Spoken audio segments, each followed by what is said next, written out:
الحمدللہ رب العالمین والصلاة والسلام علی رسولہ الکریم اما بعد۔ محترم سامعین، آج سے ایک نئے باب کی شروعات ہوگی۔ وہ باب ہے باب فی الیقین والتوکل۔ یقین اور توکل کے تعلق سے یہ باب ہے۔ یقین اور توکل علی اللہ کہتے ہیں کہ مکمل طور پر رب ذوالجلال کی ذات پر اعتماد کر لینا، بھروسہ کر لینا،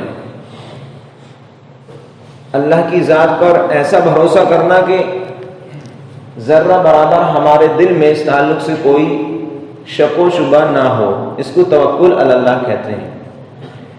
صاحب کتاب جب بھی کوئی نئے باب کی شروعات کرتے ہیں تو سب سے پہلے قرآن سے کچھ آیات کا ذکر کرتے ہیں جن میں اس باب کے تعلق سے باتیں ہوتی ہیں، اس کے بعد پھر حدیثوں کو ذکر کرتے ہوئے چلتے ہیں۔ اسی تعلق سے چند آیات انہوں نے ذکر کی ہیں، میں 2-3 آیت پڑھ کر بات کو ختم کروں گا۔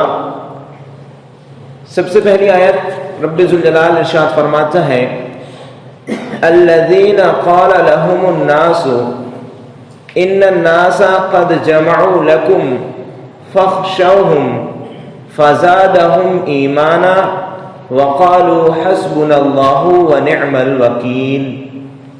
اس طریقے سے دوسری جگہ اللہ رب ذوالجلال نے ارشاد فرمایا، وعلی اللہ فلیتوکل المؤمنون۔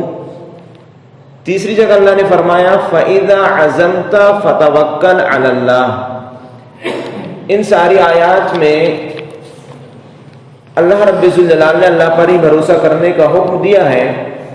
پہلی آیت اس میں اللہ نے فرمایا، الذین قال لهم الناس، کہ لوگوں نے جب ان سے کہا کہ لوگ تم سے مقابلہ کرنے کے لیے جمع ہو گئے ہیں۔ یعنی یہ جنگ بدر کے وقت کا واقعہ ہے کہ جب کفار اور مشرکین نے، ہوا یہ کہ مفسرین نے ذکر کیا ہے کہ ابو سفیان جو اس وقت کافر تھے، مشرک تھے، انہوں نے چند لوگوں کو پیسے دے کر یہ کہہ دیا اور یہ باور کرایا کہ جاؤ آپ مسلمانوں کے درمیان یہ پھیلا دو کہ یہاں پر مشرکین بہت زبردست تمہارے خلاف تیاری کر رہے ہیں، تم سے لڑنے کے لیے زبردست طریقے سے تیاری کر رہے ہیں۔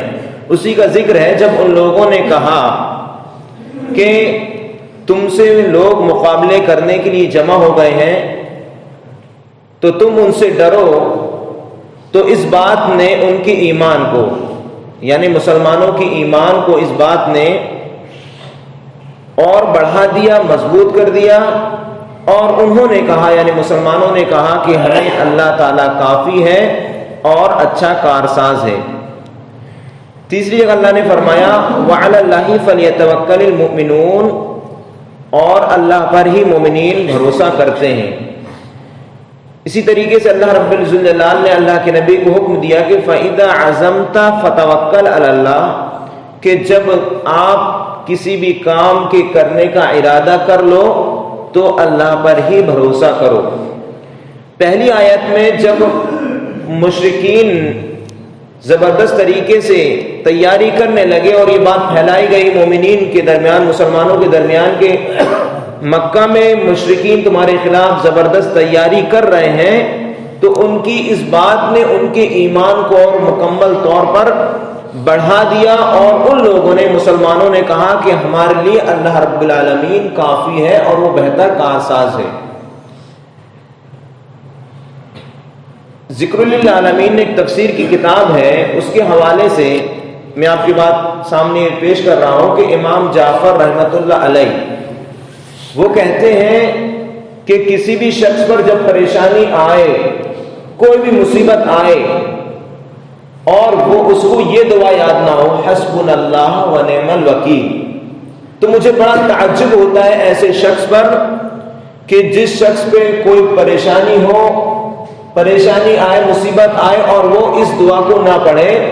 اسی طریقے سے اور وہ کہتے ہیں کہ مجھے تعجب ہوتا ہے ایسے شخص پر کہ جب اس پر مصیبت آئے تو وہ لا الہ الا انت سبحانک انی کنت من الظالمین نہ پڑھے۔ کیونکہ دیکھیے یہاں پہ انہوں نے جب مسلمانوں نے اللہ پر بھروسہ کر لیا اللہ پر مکمل طور پر بھروسہ کر لیا، ان کو معلوم تھا کہ زبردست تیاری چل رہی ہے، اس کے باوجود بھی انہوں نے کہا کہ ہم پر اللہ رب العالمین کافی ہے، تو اس پر اللہ رب العالمین نے ان کو کیا اجر دیا؟ فَانْقَلَبُوا بِنِعْمَةٍ مِّنَ اللَّهِ وَفَضْلٍ۔ تو وہ لوگ جب انہوں نے اللہ پر بھروسہ کرا اور ڈرے نہیں، انہوں نے جب مسلمان ڈرے نہیں، تو اللہ رب العالمین نے ان کو نعمت کے ساتھ اور فضل کے ساتھ اللہ رب الجلال نے ان کو واپس کیا۔ لم يمسسهم سوء واتبعوا رضوان اللہ واللہ ذو فضل عظیم، اور ان کو کسی بھی قسم کی کوئی پریشانی لاحق نہیں ہوئی۔ دیکھیے اللہ پر بھروسہ کیا انہوں مسلمانوں نے، اور جب بھروسہ کیا اور گئے تو اللہ رب العالمین نے ان کو فتح یابی دی، نعمتوں کے ساتھ اور فضل کے ساتھ وہ لوگ واپس ہوئے۔ نعمت بھی کیا اللہ رب العالمین نے، نعمت کا ذکر بھی کیا اور فضل کا ذکر بھی کیا، یعنی فانقلبوا وہ لوٹے، بنعمت نعمت کے ساتھ، وفضل اور فضل کے ساتھ۔ نعمت اور فضل دونوں میں فرق ہے۔ نعمت اسے کہتے ہیں کہ آپ جتنا کام کریں اتنے کام کی اجرت آپ کو مل جائے، اس کو نعمت کہتے ہیں۔ اتنے کام کا پھل آپ کو مل جائے اتنا، اس کو نعمت کہتے ہیں۔ اور فضل اسے کہتے ہیں کہ آپ نے جتنا کام کیا اس سے زیادہ آپ کو ملے، اس کو فضل کہتے ہیں۔ تو جب ان لوگوں نے اللہ پر بھروسہ کیا تو اللہ رب العالمین نے ان کو نعمت سے بھی نوازا اور مزید فضل سے بھی نوازا۔ اس لیے مومن کا یہ شیوا ہونا چاہیے، ہر مسلمان شخص کا یہ شیوا ہونا چاہیے، طریقہ ہونا چاہیے کہ کوئی بھی بڑی سی بڑی پریشانی اس کو آ جائے تو اس کا بھروسہ صرف اور صرف رب ذوالجلال کی ذات پر ہونا چاہیے۔ یہی آیات ہمیں بتا رہی ہیں، اور اللہ رب العالمین خود اللہ کے نبی کو حکم دے رہا ہے کہ جب آپ کوئی مشورہ کریں یا کسی کام کے کرنے کا ارادہ کریں تو ارادہ کرنے کے بعد آپ مکمل طور پر اللہ رب الجلال کی ذات پر بھروسہ کریں۔ آگے اور باتیں آئیں گی اس تعلق سے۔ اللہ رب الجلال سے دعا ہے اللہ العالمین تو ہم سب کو تیری ذات پر بھروسہ کرنے کی توفیق عطا فرما۔ السلام علیکم ورحمۃ اللہ۔